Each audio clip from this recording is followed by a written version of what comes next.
Friends, subscribers, players, and those new to the Dice Never Lie Gaming Network.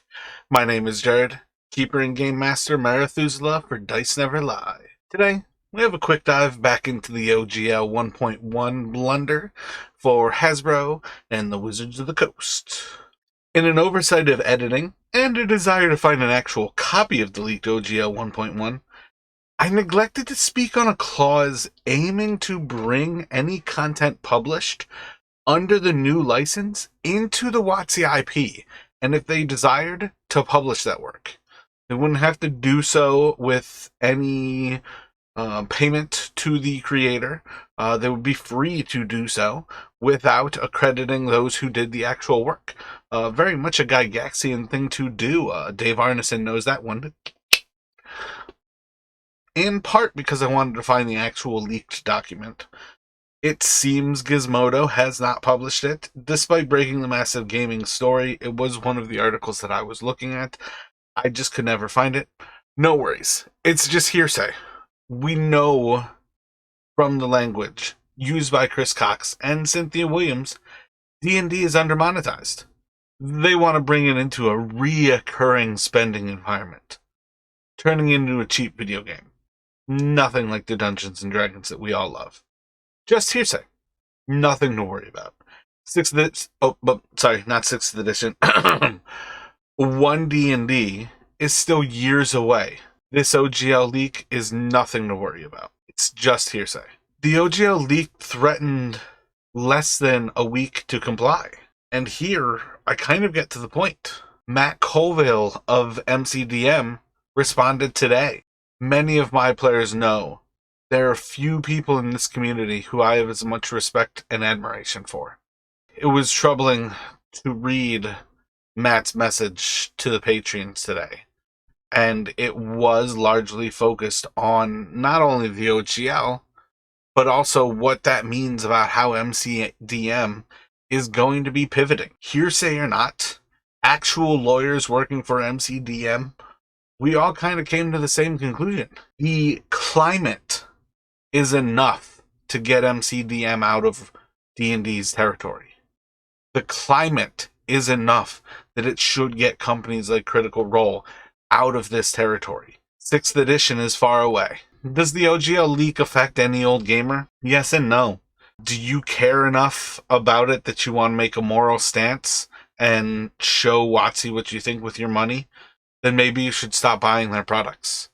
If you just want to play and have fun with your friends, no. It doesn't matter in the least bit. If you want to play and have fun with your friends, you 100% can join the Dungeons and Dragons community. You could also largely do it for free. The rules don't matter. You don't need to buy any of these books from anybody.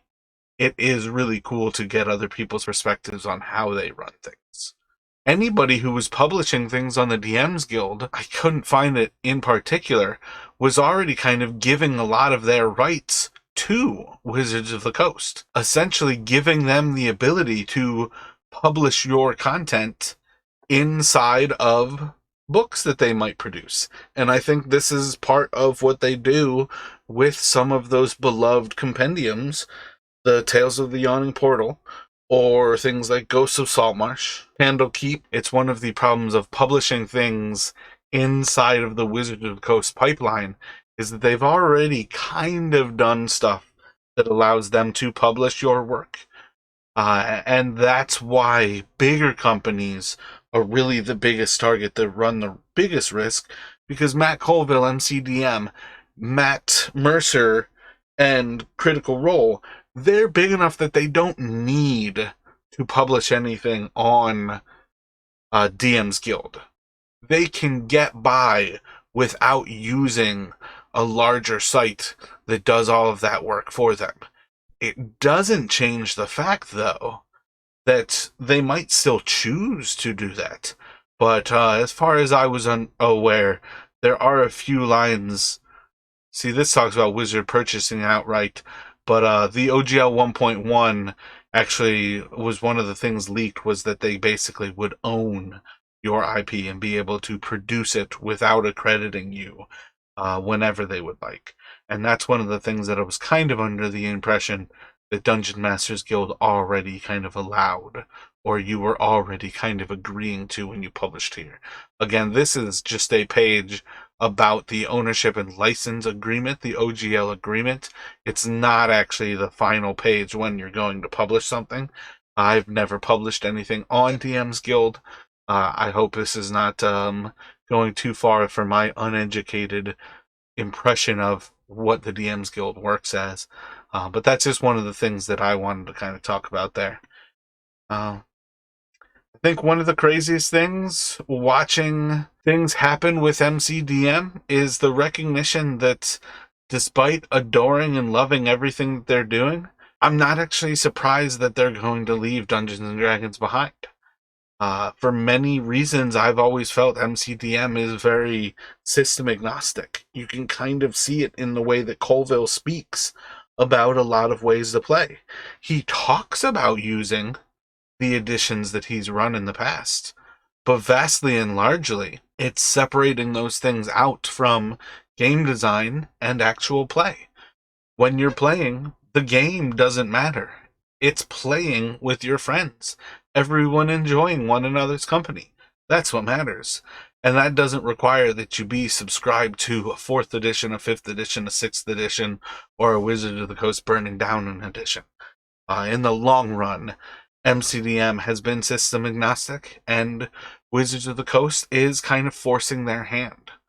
One sad thing to see is Arcadia was effectively announced to be dead and dying.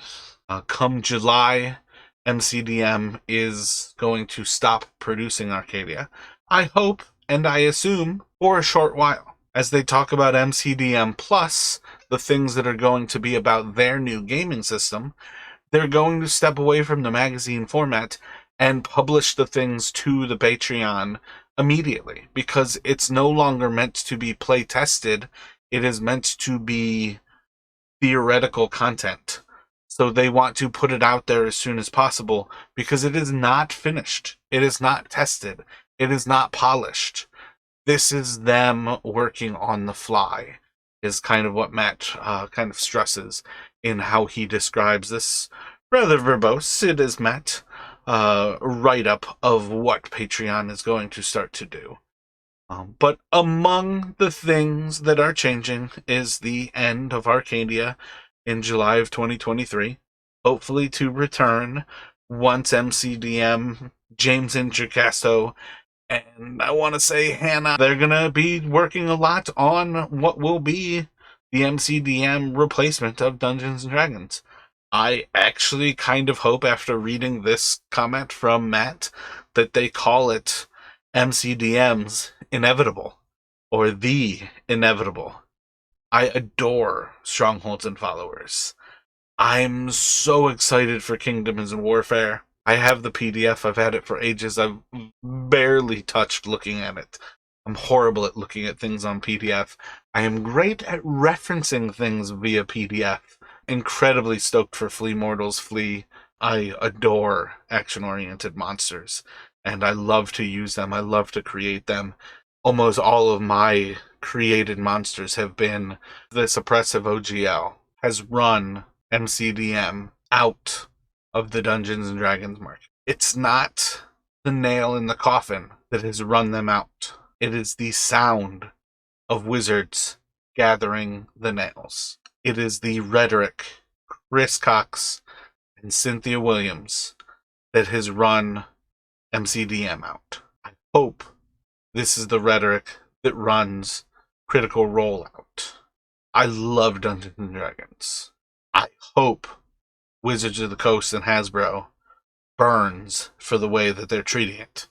I hope their stock suffers horribly, because the fact of the matter is I think this is a terrible way to treat those who create symbiotically for you. This is not people who are taking from them. They've already gained so much, and they just want to grab at the last little straw. We have a lot to continue watching for. I'm more excited now than ever to run Call of Cthulhu. I've been intrigued by aliens. I love the Gnostics, and I feel a call towards cult. And I still love running Dungeons and Dragons. I also canceled my D&D Beyond account when they announced Dragonlance, as if they were doing something amazing when they talked about selling physical books with the digital resources of what would be on D&D Beyond. Like they wanted a pat on the back, but there wasn't a bargain.